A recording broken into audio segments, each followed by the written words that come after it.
Hi, I'm author Kate Perkins. I'm going to tell you the 5 things I did to lose weight.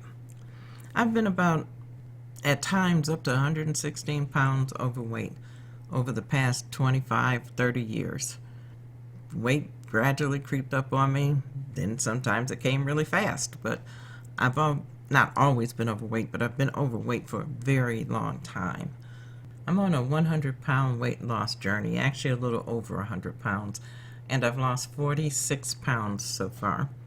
Nothing of what I'm about to say should be taken as medical advice or anything like that, and I highly, highly suggest that you go see a medical professional before you do or take or follow any advice about weight loss.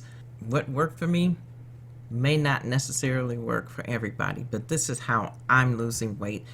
In the beginning, when I first realized that I needed to lose weight, it was a really long time ago, but you know how we always put it off. Well, I'll lose 5 or 10 pounds here, and then I go back to eating and I gain 20. So I did that for years and years and years.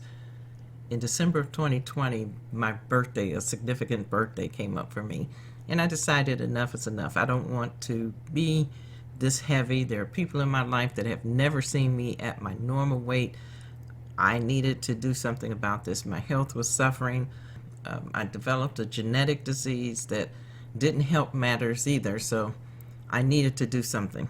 I went through all the things. I searched to see if weight loss pills were safe and if there were injections were safe, and whether weight loss shakes were good for you, those kinds of things. I looked at how if weight loss could cause pain. I wanted to see if there would be more pain if I went through certain weight loss actions and procedures. What I did was I decided I needed to actually sit down and come up with a plan. Every major change that's ever happened in my life, it's been because I sat down and spent some time being honest with myself, thinking about things and making a plan on how to get from where I was to where I wanted to be. So step one was to make the decision. I had to sit down and figure out, okay, I need to decide once and for all to get rid of this weight and to live a healthier lifestyle. It wasn't so much about losing the weight. I wasn't losing the weight to try to attract anybody. I wasn't losing the weight to impress anybody. I wasn't losing the weight for anybody other than me. I realized at that point in my life I needed to improve my health. I needed to make a lifestyle change. I had, to be quite frank, I had lied to myself for years about, well, I'm not that overweight. Well, I can just eat this. Well, I could. And you tend to do these things and not really be serious about the decision. You tend to make decisions to lose weight based on external things. High school reunion is coming up, so you want to lose 20 pounds.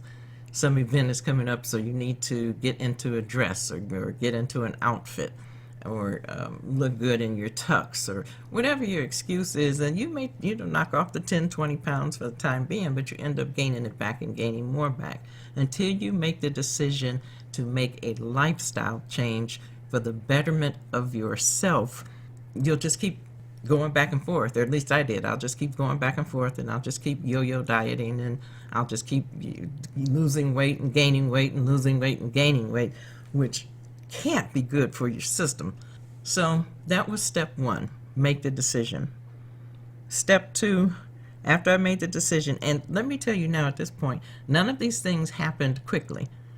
When I make a major change, I do it over a period of time. I approach it from a very careful, calculated method.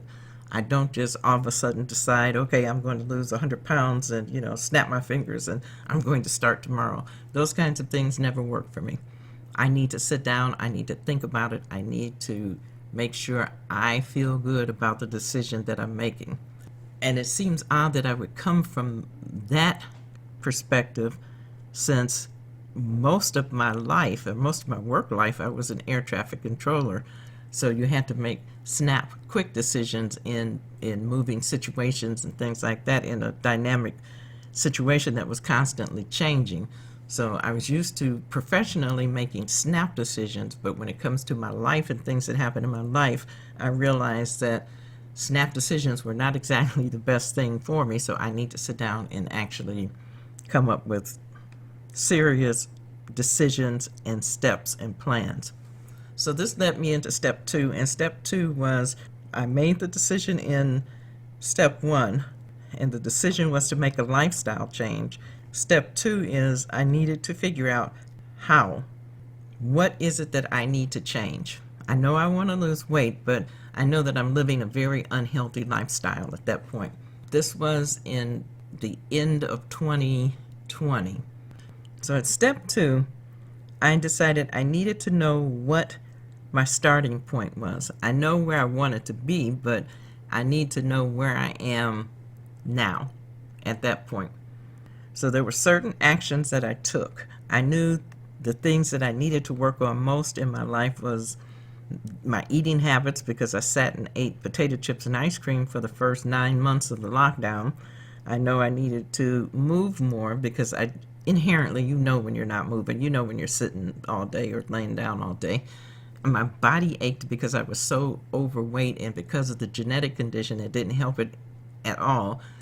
And I realized that I wasn't moving very much. Getting 10,000 steps just seemed like some kind of pipe dream to me. And I contacted my doctor. First, I changed health care systems. So I did my research. I found a new healthcare system, and I changed in December when I had my birthday. When I got into the new healthcare system, there were things that I did. I asked my doctor, my new doctor, for labs. I wanted to make sure, and I knew things were going to be out of whack. I didn't have any doubt about that, mainly because I knew how I had been living. So I wanted to get that. I asked also to speak to a dietitian, because a registered dietitian, because I knew that there were things that I didn't know about foods. You know, they tell you, okay, always look at the labels, always do this, always do that.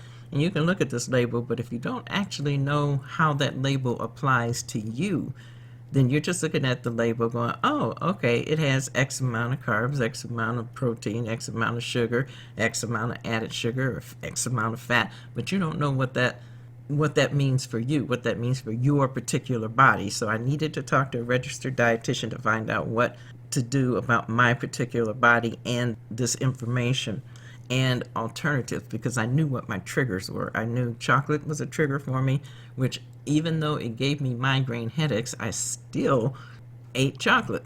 I knew that potato chips was a trigger. I knew that I could not eat just a small amount of potato chips, that I would eat the whole bag and the second bag if I had it. I knew that ice cream was a trigger for me, that if I ate a bowl of ice cream, I would continually eat that ice cream throughout the day until the whole thing was gone. So I identified my triggers, and again, this is all in step two of finding my baseline. I identified what trigger foods were for me, and I was able to ask the dietitian for alternatives to those things.